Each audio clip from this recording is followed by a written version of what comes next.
આજે બરોડા ક્રિકેટ એસોસિએશનનો ચૂંટણી જંગ છે। જ્યોતિ સર્કલ પાસે રામબાગમાં વોટિંગ પ્રક્રિયા શરૂ થશે। બીસીએમાં શાસન કરવા બે જૂથ વચ્ચે કાંટેકી ટક્કર છે।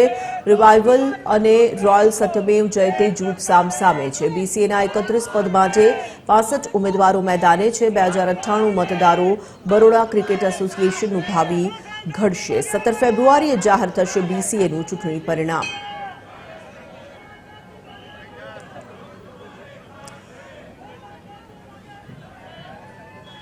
એસોસિએટ એડિટર અમિત ઠાકોર જોડાયા છે। વડોદરાથી વિગતો પ્રાપ્ત કરીશું। અમિત, આજે બરોડા ક્રિકેટ એસોસિએશન માટેની ચૂંટણી માટે મતદાન યોજાવાનું છે। મહત્વપૂર્ણ આ બેઠક અને હવે તો જેમ જેમ દિવસ નજીક આવ્યા તેમ તેમ તેમાં એક બીજા જે જૂથ છે તે સામસામે આવી ગયા છે। કેવો માહોલ અત્યારે ત્યાં જોવા મળી રહ્યો છે?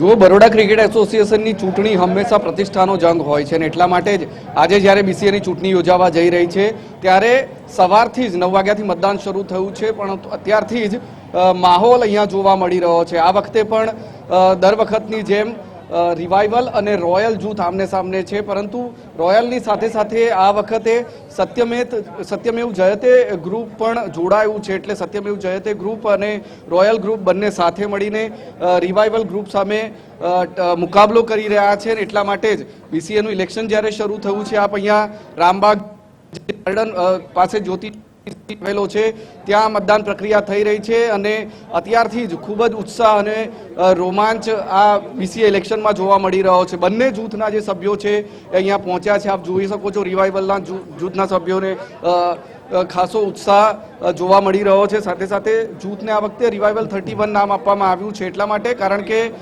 બરોડા ક્રિકેટ એસોસિએશનમાં 31 એટલે કે 31 પોસ્ટ છે અને તેની માટે બંને જૂથ તરફથી 62 જેટલા જે ઉમેદવારો છે એ મેદાનમાં છે। બંને તરફ 31 ઉમેદવારો મેદાનમાં છે। વિવિધ કમિટીઓ છે જેમાં શાસન કરવા માટે આજે મુકાબલો છે આજે થઈ રહ્યો છે। છેલ્લા ઘણા દિવસથી આને લઈને જોર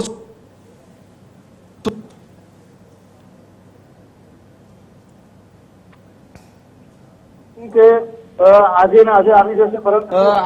આવી જશે, પરંતુ આ સમગ્ર મામલો હાઈકોર્ટમાં ગયો અને ત્યારબાદ હાઈકોર્ટે જે તેનું પરિણામ છે પેન્ડિંગ રાખીને 17મી પર લઈ ગયા છે। રિવાઇવલ ગ્રુપના જે પ્રેસિડેન્શિયલ કેન્ડિડેટ છે કિરણ મોરે તેમની સાથે છે, પૂર્વ ક્રિકેટર પણ છે, તેમની સાથે વાત કરીશું। કિરણભાઈ, કઈ રીતે જુઓ છો બીસીએનું ઇલેક્શન? બહુ સરસ છે, બહુ સરસ માહોલ છે અને બહુ પોઝિટિવ વાઇબ્સ છે। તો બિલકુલ જે કામ કર્યું છે દેખાઈ આવે છે અને બિલકુલ જે ભગવાનના આશીર્વાદ છે કે આટલું સરસ સ્ટેડિયમ બનાવ્યું છે અમારા ગ્રુપે અને આજે આગળ જતાં હજુ બહુ જ મહેનત થશે અને વડોદરા માટે આટલું મોટું સ્ટેડિયમ બનાવીને આ લોકોના માટે બનાવ્યું છે, વડોદરાના વાસીઓ માટે બનાવ્યું છે, વડોદરાના ક્રિકેટર્સ માટે, વડોદરાના મેમ્બર્સ માટે બનાવ્યું છે। પ્રમુખ પદ માટે લડી રહ્યા છો, કેટલો વિશ્વાસ છે આપની જીતનો? બિલકુલ વિશ્વાસફુલ છે અને અમારું ગ્રુપ બહુ સ્ટ્રોંગ દેખાય છે।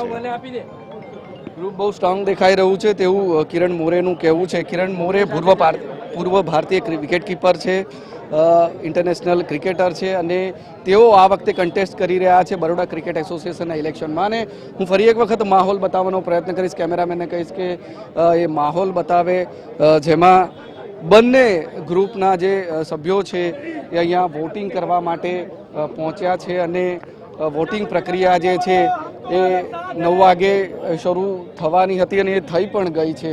થોડું 5-10 મિનિટ મોડું થયું છે, પરંતુ પ્રતિષ્ઠાનો જંગ અહીંયા જોવા મળી રહ્યો છે। આપ સામાન્ય ચૂંટણી જે યોજાય છે તેના કરતાં ખૂબ અલગ ચૂંટણી બરોડા ક્રિકેટ એસોસિએશનની